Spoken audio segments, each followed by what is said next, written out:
Hello दोस्तों, स्वागत है आपका अपने यूट्यूब चैनल एग्जाम गुरु में। तो दोस्तों आज मैं आपको यहाँ पे अग्निवीर के न्यू एग्जाम पैटर्न द्वारा दोस्तों एयरफोर्स का यहाँ पे एक्स ग्रुप का फिजिक्स का फुल प्रैक्टिस सेट दोस्तों कराऊंगा। तो पूरा वीडियो को ध्यान से देखिएगा। अगर आपको दोस्तों वीडियो पसंद है तो लाइक करना। आप लोगों को पता है कि जल्द आपका एग्जाम 24 जुलाई से स्टार्ट होने वाला है, तो तैयारी जम के कर लीजिएगा। अगर आपको दोस्तों किसी का भी प्ले लिस्ट चाहिए तो आप लोग बताइएगा। मैंने हालांकि आप लोगों का इंग्लिश और रागा काफ़ी पढ़ाया हुआ है ग्रुप का, तो प्ले लिस्ट चाहिए तो बताना कमेंट में, प्ले लिस्ट आपको मिल जाएगी। एक्स ग्रुप का भी किसी का भी चाहिए तो बता दीजिएगा। चलो स्टार्ट करते हैं बिना किसी देरी का। 25 क्वेश्चन है जो आपके कॉन्सेप्चुअल वर्नाइल क्वेश्चन और न्यूमेरिकल टाइप के क्वेश्चन है, बिल्कुल एग्जाम ओरिएंटेड क्वेश्चन है। चलो स्टार्ट करते हैं। 51 नंबर दोस्तों दिया गया है, एक सदिश I cap plus 2j cap plus 3 cap द्वारा है तो वाई जेड तल में इसकी लंबाई दोस्तों पूछी गई। तो दोस्तों जब भी ये क्वेश्चन पूछता है वाई जेड के लिए तो दोस्तों ऐसे तुलना कर लेते हैं, ये एक्स हो गया, ये वाई हो गया, जेड हो गया, इस तरह से तुलना करते हैं। वाई जेड तल में लंबाई पूछी गई तो इसका क्या निकालते हैं, मॉड निकाल लेते हैं। मतलब 2 3 4 प्लस 3 ना, रूट में 13, बात खत्म। ऐसे दोस्तों क्वेश्चन किया जाता है। एक्स वाई के कहते तो इन दोनों का मॉड निकाल लेते हैं। वाई जेड का कहा गया तो 2 3 का निकालेंगे, 4 9 13। ठीक है। अगला दोस्तों दिया गया, यदि किसी पिंड द्वारा चली गई दूरी समय के वर्ग के समानुपाती है तो पिंड चल रहा है। तो मतलब ये कहा गया है एक्स समानुपाती टी स्क्वायर है तो पिंड दोस्तों चल रहा है। तो ये हो जाएगा एक्स बराबर 1/2 ए टी स्क्वायर। ये रूल, ये सूत्र है आप लोगों का पूरा, वैसे बता दिया हमने। तो वो पिंड दोस्तों चल रहा है, तो यहाँ से समझ गए होगे परिवर्तित त्वरण से ए हो गया ना, सूत्र तो यही होता है।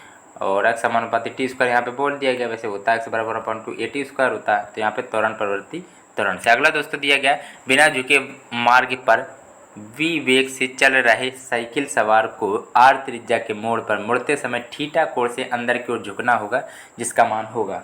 तो दोस्तों ये सूत्र तो आप लोगों को आता होगा, tan थीटा बराबर v स्क्वायर अपॉन में rg होता है। सभी लोगों को पता होगा tan थीटा बराबर होता है v स्क्वायर में rg होता है, और थीटा बराबर कह सकते हो tan इनवर्स v स्क्वायर में rg। थीटा बराबर हो जाएगा tan inverse v square upon में rg। मतलब कि जो आपका 53 का जो तीसरा है वो राइट ऑप्शन बन जाएगा। 54 नंबर दोस्तों प्रश्न दिया गया, एक हल्के एवं भारी पिंड की गति ऊर्जा समान है, किसका रेखीय संवेग अधिक होगा।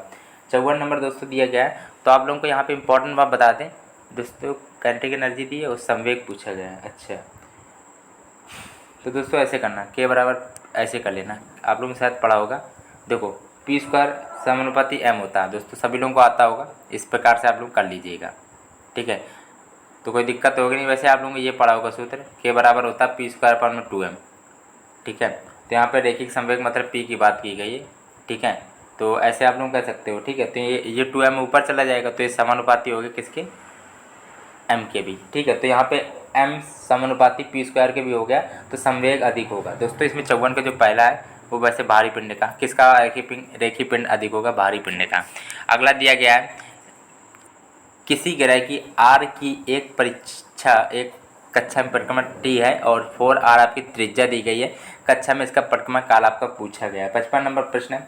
तो दोस्तों कैपलर का आप लोगों ने नियम पढ़ा होगा, टी स्क्वायर समानुपाती आर क्यूब का होता है। तो इसी पैटर्न से हम लोग T1/T2 बराबर कर सकते हैं R1 की पावर में 3/2। ठीक है, 3/2 ले सकते हैं। और ये भी हो गया, ये आप दूसरी जो R2 दी गई वो आपकी 4r दी गई, तो इसको भी ले सकते हैं 3/2। ठीक है, अब दिक्कत वाली बात तो है नहीं, R भी कैंसिल कर लेना, T2 वाली यहाँ पे 8T1 निकल के आ जाएगी, जो कि आपकी बिल्कुल सही है। ठीक है, 8T के बराबर हो जाएगा। अगला दिया गया है, बल युग्म उत्पन्न करता है। तो बल युग्म उत्पन्न करता है दोस्तों, यहाँ पे जो 56 नंबर क्वेश्चन है काफ़ी इंपॉर्टेंट है। आप लोग बताइए इसका राइट ऑप्शन दोस्तों क्या बनेगा। तो 56 नंबर का राइट ऑप्शन जो है आपका दूसरा बन जाएगा, शुद्ध घूर्णन गति। पाइसन निष्पत्ति के जो मान है दोस्तों वो पूछा गया है। 57 नंबर दोस्तों दिया गया है, तो 57 का राइट ऑप्शन यहाँ पे पहला बन जाएगा। -1 तथा +1/2 के बीच में होता है, -1 व +1/2 के बीच में होता है। 58 नंबर दोस्तों ये दिया गया आप लोगों का। यहाँ आप देखो, आप लोगों का क्या है कि जो 25 क्वेश्चन है वो फार्मूले बेस्ड भी हैं, इसमें काफ़ी क्वेश्चन, तो फार्मूले में पकड़ बनाइएगा। जितने भी मॉक टेस्ट में प्रीवियस ईयर के क्वेश्चन और प्रैक्टिस सेट दोस्तों कराते चल रहे हैं, तो उनकी क्या है फार्मूले आप लोग कॉपी में नोट कर लीजिएगा। फिजिक्स का अगर आपको प्ले लिस्ट चाहिए तो बताइएगा, रागा का प्ले लिस्ट चाहिए तो बताइएगा, इंग्लिश का प्ले लिस्ट चाहिए तो बताइएगा, या फिर आप लोग खुद ऐसा भी काम कर लो कि एग्जाम गुरु लिख के आ रहा हो, इधर सब्सक्राइब लिख के आ रहा हो, सब्सक्राइब कर देना। एग्जाम गुरु में जैसे एग्जाम गुरु में क्लिक करोगे तो ऊपर लिख के आएगा home video play list, phone की स्क्रीन में देखना होम वीडियो प्ले लिस्ट आ जाएगा। तो प्ले लिस्ट में जाके स्क्रॉल भी करना पड़ेगा, काफ़ी नीचे आप लोगों को जाना पड़ेगा, सब आपको प्ले लिस्ट मिल जाएगी। और ऊपर भी मैंने प्ले लिस्ट बना दी है अभी फ़िलहाल हाल ही में, तो आप लोग उनको भी देख लीजिएगा। चलो लिखा है आप लोगों का देखो ए दिया है, टी दिया, अभी पूछा गया, बस सूत्र निकाल लो। देखो होता क्या है दोस्तों, आप लोग अभी बता दे रहे, देखो अधिकतम चाल बराबर होता है डब्ल्यू ए, ठीक है। तो डब्ल्यू का मान होता है 2 पाई, अब 2 पाई अपॉन में टी क्यों रखा भाई, होता है 2 पाई एन होता है, एन को 1 अपॉन टी कहते हैं, पता होगा आवृत्ति होती है, आवर्ती बराबर होता है 1 अपॉन टी, आवर्तकाल मतलब 1 अपॉन आवर्तकाल, तो 2 पाई अपॉन में टी हो गया। अब ये टी क्यों रखा, क्योंकि भाई टी का मान दिया गया था, इसलिए टी के पदों में रख दिया था। तो दोस्तों अब यहाँ पे ए है, ए एम्पलीट्यूड 0.03 दिया गया, आप मान रख दे रहे 2 पाई अपॉन में 6 गुणे में 0.03। तो आप लोग सिंपल से दोस्तों हल कर लीजिएगा, पाई सेंटीमीटर लगभग आ जाएगा, पाई सेंटीमीटर पर सेकंड, पाई बटे 100 आएगा। देखो आएगा आंसर तो ये पाई बटे 100 मीटर पर सेकंड। तो सेंटीमीटर से करने के लिए आपको 100 से गुणा करना पड़ेगा, 100 कट गया, आ गया आंसर। अगला दिया गया है, वायु में ध्वनि का वेग किस में परिवर्तन होने से प्रभावित नहीं होता है। 59 नंबर दिया गया है, काफ़ी इंपॉर्टेंट क्वेश्चन। इसका राइट ऑप्शन आप लोग बताइए क्या होगा। तो 59 नंबर का बताइए क्या होगा। चलो तो 59 का राइट ऑप्शन आपका तीसरा हो जाएगा, वायुमंडलीय दाब, ठीक है। वायु में ध्वनि का जो वेग होता है वायुमंडलीय दाब परिवर्तन होने से प्रभावित नहीं होता है। अगला देख लेते हैं, 2 आर्गन पाइप जो एक सिरे पर बंद है जब अपना मूल स्वरूप करते हैं तो प्रति सेकंड 5 स्पंद उत्पन्न करते हैं। यदि इनके लंबाई में 50/51 तो इनकी मूल आवृत्तियाँ हर्ज में आपको बतानी है। तो आवृत्ति की मात्रा हर्ज होता है, आप लोगों को ये भी पता होगा।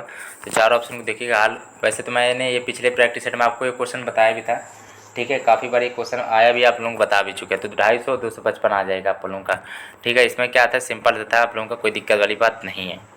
अगला देख लेते हैं।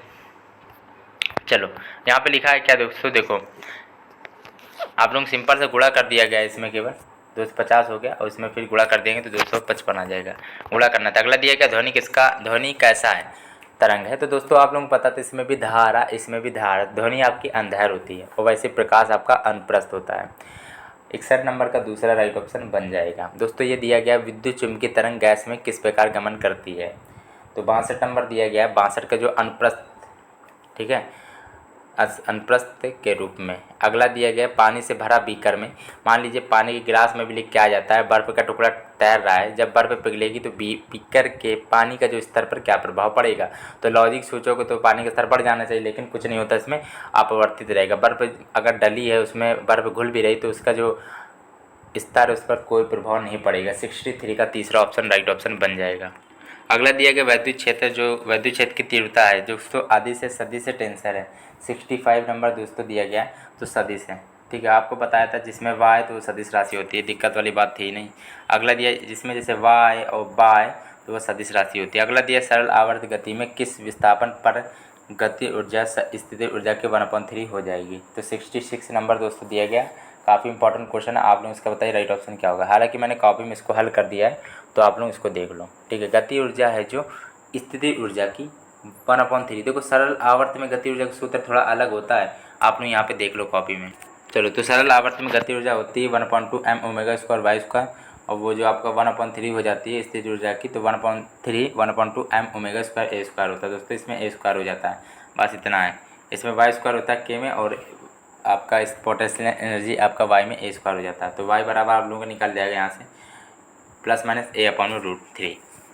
चलो भाई +-a/√3। 66 का जो तीसरा है वो राइट ऑप्शन दोस्तों यहाँ पे आपका बन जाएगा, दिक्कत वाली कोई बात नहीं थी। अब यहाँ पे बात करते 67 नंबर दोस्तों दिया गया है प्रश्न, इसको भी ध्यान से देख लो। लिखा है किसी आदर्श गैस के पी दाब, क्या लिखा है, पी एवं इसकी प्रति एकांक आयतन के माध्य गति ऊर्जा ई के बीच आपको रिलेशन बताना, मतलब पी और ई के बीच का रिलेशन। दोस्तों 67 नंबर दोस्तों दिया गया है, इसका राइट ऑप्शन आपका क्या बनेगा बताइए। तो पी बराबर होता है 2/3 ई होता है, ये आप लोगों को याद करना पड़ेगा, पी बराबर होता है 2/3 ई।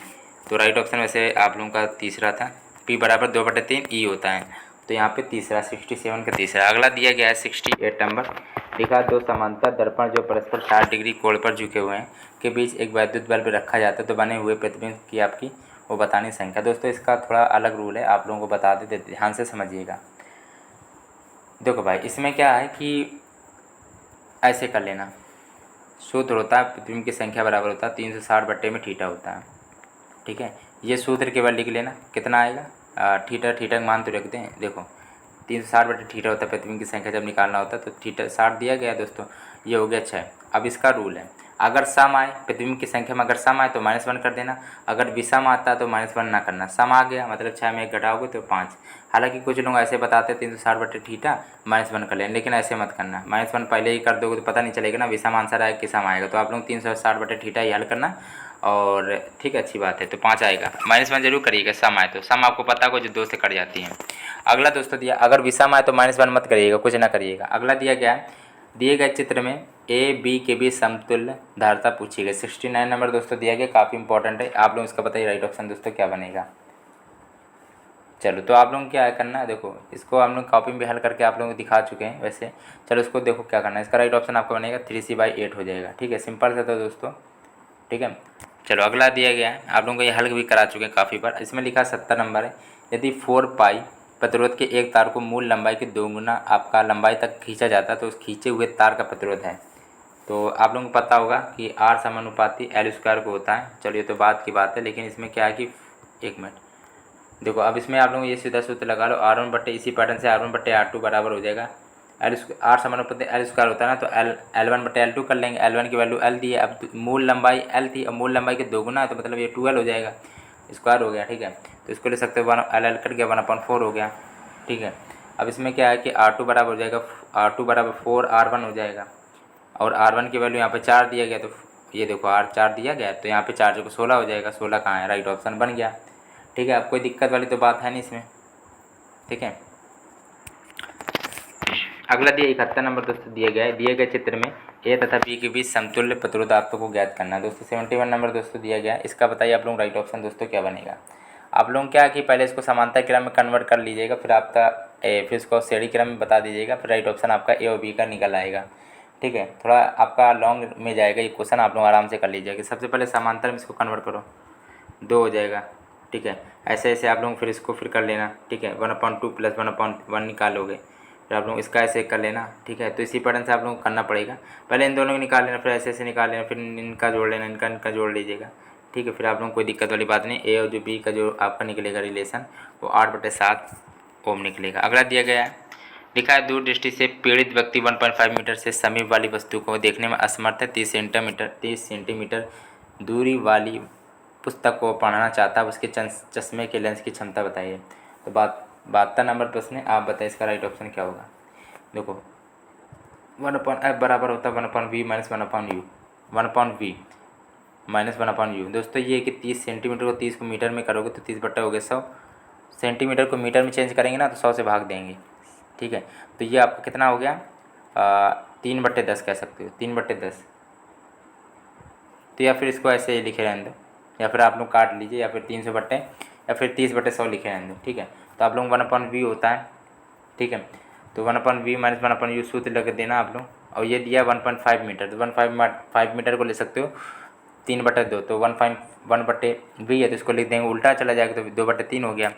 देखो v का मान दिया है 1.5, तो 5 पॉइंट हटा तो 10, 5 × 15, 3/2। v का मान 3/2 आया है, तो 1/f बराबर हो जाएगा 1/v। 3/2 था, ऊपर जाएगा तो 2/3 होगा। और माइनस का 1/v था जो आपका दिया गया था 100/3। ये 30/100 था, उसको उल्टा जाएगा तो आपका हो गया 100/3। अब मीटर में इसलिए कन्वर्ट किया गया क्योंकि जो p का मान है वो मीटर में ही ज्ञात करना है। ठीक है, क्योंकि p बराबर 1/f तब होता है जब आपका ये फोकस जब 100 से फोकस जब मीटर में दी जाती है, p बराबर 1/f होता है, p बराबर 100/f तब होता है जब सेंटीमीटर में दिया जाता है। इसका मतलब p बराबर 1/f मीटर वाला आंसर आना चाहिए, इसलिए मीटर में ये यूनिट हम लोग ने रखी है। अब ये मीटर में, तो इसको मीटर में कन्वर्ट कर लिया था। तो दोस्तों p बराबर 1/f होता है, तो p की जगह आप लोगों का राइट ऑप्शन क्या बनेगा 20 - 100/30। एलसीएम ले लिया था, सिंपल सा माइनस का 80 बट्टे आप लोगों का 30 आ गया था, मतलब -2.67 डायप्टर आ जाएगा। ठीक है, अब इसमें दिक्कत वाली बात तो कोई थी नहीं, 1/f था ना, इसीलिए मीटर निकाल ली, क्योंकि p बराबर 1/f जो होता है वो मीटर में आंसर होता है। p बराबर 100/f तब सूत्र होता है जब फोकस दूरी आपको सेंटीमीटर में दी जाती है। 73 नंबर दिया है, पद्धति धारा का जो समीकरण है I बराबर 100 sin 200πt धारा की आवृत्ति क्या होगी। तो यहाँ समझ गए होगे I बराबर I0 sin ω t, तो sin ω t, तो ओमेगा की वैल्यू दोस्तों आप लोगों की 200π दी गई है, और ओमेगा बराबर होता है 2πn होता है। आवृत्ति n यहाँ पे मान निकाल लेना आराम से। तो ये पाई 200 सब कट गया, पाई ये कट गया, और 2 को 100 से काट 2 को 200 से काटेंगे तो 100 आएगा। n बराबर 200, आवृत्ति ही तो पूछी गई थी, बात खत्म। 73 का आवृत्ति को दोस्तों 2πf भी लोग कह देते हैं, 2πn या फिर 2πf भी कह देते हैं, या आप लोग n कह लो या f कह लो, एक ही बात है, क्योंकि फ्रिक्वेंसी आवृत्ति होती है, ठीक है। तो n से भी कहते हैं उसको और f से भी कहते हैं। nवीं कक्षा में इलेक्ट्रॉन का कोणीय वेग होता है। दोस्तों एक क्वेश्चन है जो काफ़ी इंपॉर्टेंट हो गया, आप लोग स्क्रीनशॉट इसको ले लीजिएगा। जो 75 क्वेश्चन है वो स्टैटिक के पर, लेकिन 74 क्वेश्चन बार बार पूछा जा चुका। तो 74 का यहाँ पे जो तीसरा ऑप्शन है, nवीं कक्षा के लिए दोस्तों क्या होता है, n h/2π तो होता है, लेकिन nवीं कक्षा कह दिया तो इसलिए n h/2π दोस्तों हो जाएगा। वॉल्डर वॉल आपका दिया गया समीकरण दोस्तों, ये स्टैटिक क्वेश्चन आपका अक्सर पूछा गया। तो वॉल्डर वॉल समीकरण दिया गया, तो इसका इसमें एक्सेलरेशन का जो वो पूछी गई विमा, तो आप लोग निकाल लीजिएगा आराम से। सिंपल सा आप लोगों का राइट ऑप्शन बनेगा ml5 t-5 ml5 t-2। दोस्तों यहाँ पे दूसरा सही हो जाएगा। ये आपकी सेम वॉल्डर वॉल समीकरण यही होता है, और यही से एक ही वो रिलेशन एक आप वो भी सूत्र पूछ लेते हैं, ये फिक्स है ना, ये वॉल्डर वॉल समीकरण फिक्स है, और ये यहाँ से एक पूछ लेते हैं बीमा, तो आप लोग सीधा याद कर सकते हो। नहीं तो इसका काफ़ी हल भी बड़ा है, तो वो भी आप लोग कर सकते हो। चलो भाई, तो दूसरा सही रहेगा। अगर आपको दोस्तों वीडियो पसंद आए तो लाइक करना, चैनल सभी लोग सब्सक्राइब जरूर कर लीजिएगा, ठीक है।